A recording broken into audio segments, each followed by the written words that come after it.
Hello. Good morning, good afternoon, good evening, depending on your time zone. Welcome to my channel.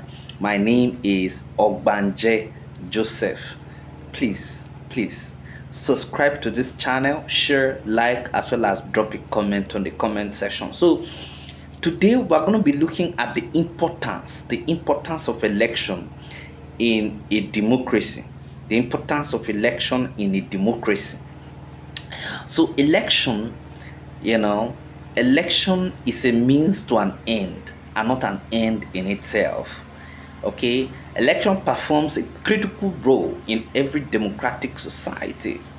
So the role election performs in a democracy can be seen as follows. Number one, it is the pedestal upon which public offices are filled.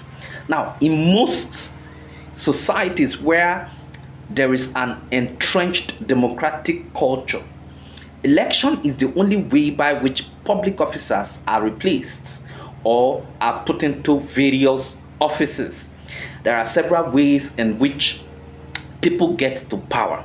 It is either through coup d'etat, revolution, or by election.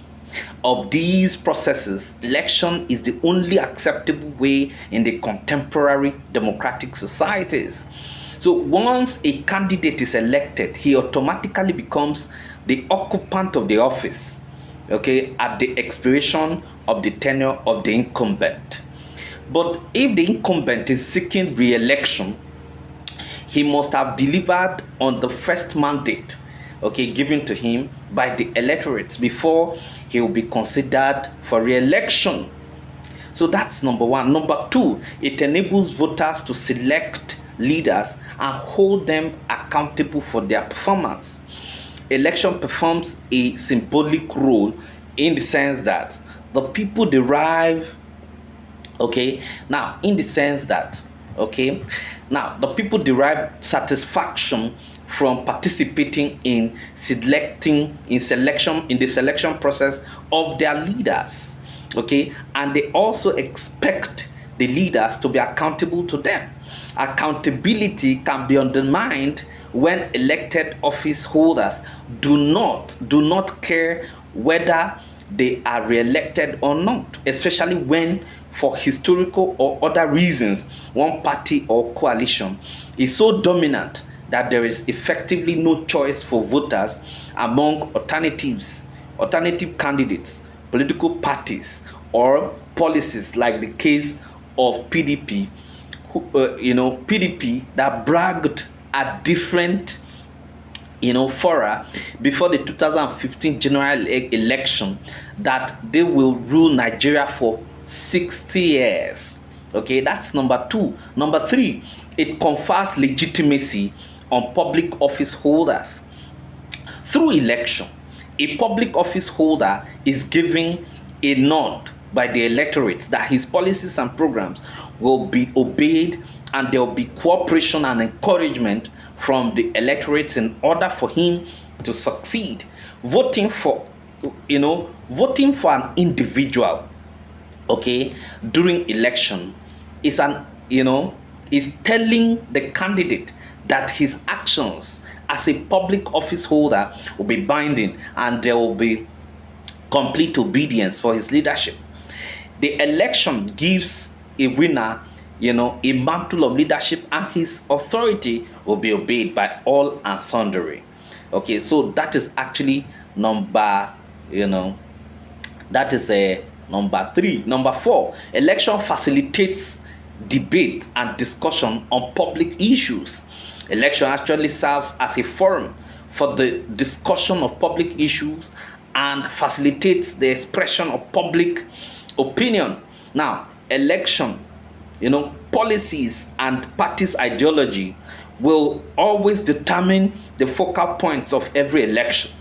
This is because the issue will be laid bare by the various contestants before the masses so that they can choose from the one that appeals to them most. The public knows where it pinches them, and they want that areas addressed by the government. So hence they, okay, so they will put those areas into public discourse and use it as horse trading with the candidates. Whoever will meet the needs of the people will actually become more popular and the eventual winner of the election. So number 5, election helps to determine the popularity of a political party and or individual. A candidate or political party's acceptance and popularity are tested in an election. Periodic election helps political parties or an individual standing in an election to take assessment of himself and weigh how popular or acceptable he is before the electorate. It also helps the political party to take stock of its performance over the years. That is number 5. Then number 6, election provides political education for citizens. Now, election enables the people to become more aware of the political world around them. Through election, so many germane issues are thrown up, and that will open the eyes of the people to things that they hitherto are not aware of. Election enables and affords the citizens the opportunity of knowing the responsiveness of democratic government to the will of the people and their benefits for participating in the entire process. Now, the next one is that election facilitates political integration. Now, election links citizens together and thereby confirming the viability of the entire polity. It makes people unite, because if two people who have been having squabble before the election and now share the same sentiment for a candidate during election, that misunderstanding will be put aside for the overall objective, which is how to rally round the candidate to win the election. This analogy is a micro analysis, and it also extends to the macro perspective in a polity, because it is possible for two or more regions, states, or zones, as the case may be, to come together and rally round a candidate irrespective of their differences. We saw this in Nigeria during the 1993 general election, where Nigerians, irrespective of their differences, voted massively for Chief MKO Abiola, and also the 2011 election, where voters voted in their numbers for Dr. Goodluck Jonathan, despite the fact that he is from the minority ethnic group. So another example is actually the 2015 election, where the Northerners and the Westerners, voted copiously for the incumbent president, Muhammadu Buhari. Hence, we can safely submit that election helps to facilitate social and political integration. Number 8, election confirms, the worth and dignity of an individual. Now, election serves as a self-actualizing purpose by confirming the worth and dignity of individual citizens as human beings. Whatever other needs voters may have, participation in an election serves to reinforce their self-respect. Voting gives people an opportunity to have their say, and through expressing partisanship, to satisfy their need to feel a sense of belonging. Even not voting in an election satisfy the need of some people to express their alienation from the political community. In fact, for these reasons, the long battle for the right to vote and the demand for equality in electoral participation can be viewed as the manifestation of a profound human craving for personal fulfillment.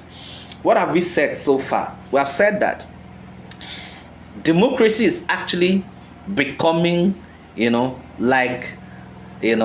ideology or the system, that is actually acceptable, in several places of the world. And one of the things that is actually the cardinal feature of democracy is election. Without election, the society cannot be organized. In fact, the leadership, the leadership recruitment process is actually going to be antithetical to a democratic process.